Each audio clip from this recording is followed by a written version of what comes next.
प्रिय देशवासियों, आदरणीय अतिथिगण, सम्मानित गुरुजन और मेरे प्यारे साथियों, आज हम सभी यहाँ भारत के महान पर्व गणतंत्र दिवस के पावन अवसर पर एकत्र हुए हैं।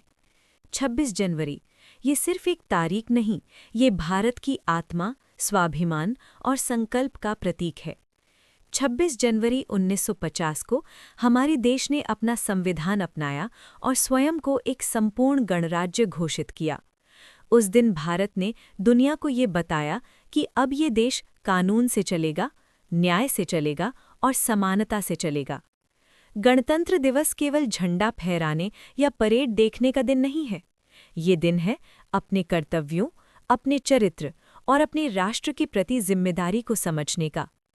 साथियों, आज अगर स्वामी विवेकानंद हमारे बीच होते तो वे हमसे सिर्फ इतना कहते, उठो, जागो और तब तक मत रुको जब तक लक्ष्य प्राप्त न हो जाए। यही मंत्र आज भारत के हर युवा के लिए सबसे बड़ा मार्गदर्शन है। स्वामी विवेकानंद मानते थे कि किसी भी राष्ट्र की असली शक्ति उसकी सेना, धन या संसाधन नहीं होते, बल्कि उसकी युवा पीढ़ी का चरित्र, आत्मविश्वास और संस्कार होते हैं। उन्होंने गर्व से कहा था, मुझे 100 ऊर्जावान युवा दे दो, मैं भारत को विश्व गुरु बना दूंगा। आज हमें खुद से सवाल पूछना चाहिए, क्या हम ऐसे युवा बन रहे हैं जिन पर विवेकानंद को गर्व होता?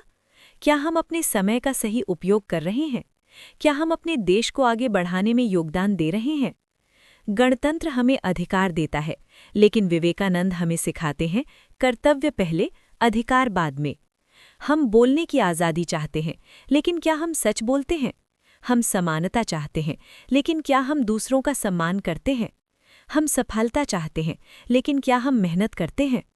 स्वामी विवेकानंद कहते थे, कमजोरी सबसे बड़ा पाप है।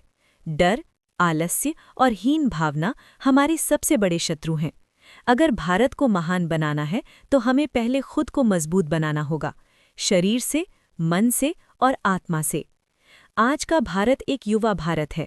आज हमारे हाथ में तकनीक है, ज्ञान है, अवसर है। लेकिन याद रखिए, केवल साधन होने से देश नहीं बनता।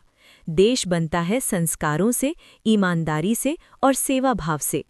स्वामी विवेकानंद ने कहा था, जिस दिन भारत का हर नागरिक दूसरों के लिए जीने लगेगा, उस दिन भारत फिर से विश्व का मार्गदर्शक बनेगा। एक सच्चा देशभक्त वो नहीं होता जो सिर्फ तिरंगे को सलाम करे, बल्कि वो होता है जो ईमानदारी से काम करे, भ्रष्टाचार से दूर रहे, देश की संपत्ति की रक्षा करे, दूसरों की मदद करे, शिक्षा और संस्कार फैलाए। आज इस गणतंत्र दिवस पर हमें ये संकल्प लेना चाहिए, हम नकल नहीं करेंगे, हम झूठ नहीं बोलेंगे, हम मेहनत से पीछे नहीं हटेंगे, हम अपने माता पिता, गुरु और देश का सम्मान करेंगे। स्वामी विवेकानंद ने युवाओं से कहा था, तुम में असीम शक्ति है, बस उसे पहचानो। हमारी गरीबी, हमारी समस्याएं, हमारी असफलताएं, ये हमारी कमजोरी नहीं है, ये हमारी परीक्षा है। जिस दिन भारत का युवा हार मानना छोड़ देगा, उस दिन कोई ताकत भारत को रोक नहीं पाएगी। आज हमें याद रखना चाहिए, संविधान हमें रास्ता दिखाता है और विवेकानंद हमें चलना सिखाते हैं। आइए हम मिलकर एक ऐसा भारत बनाएं जहां शिक्षा सबको मिले, जहां भूखा कोई न सोए, जहां बेटी सुरक्षित हो, जहां युवा आत्मनिर्भर हो, जहां किसान खुशहाल हो। इसी भावना के साथ मैं अपनी बात समाप्त करता हूं स्वामी विवेकानंद के शब्दों में, उठो, जागो और लक्ष्य प्राप्ति तक रुको मत। जय हिंद। वंदे मातरम।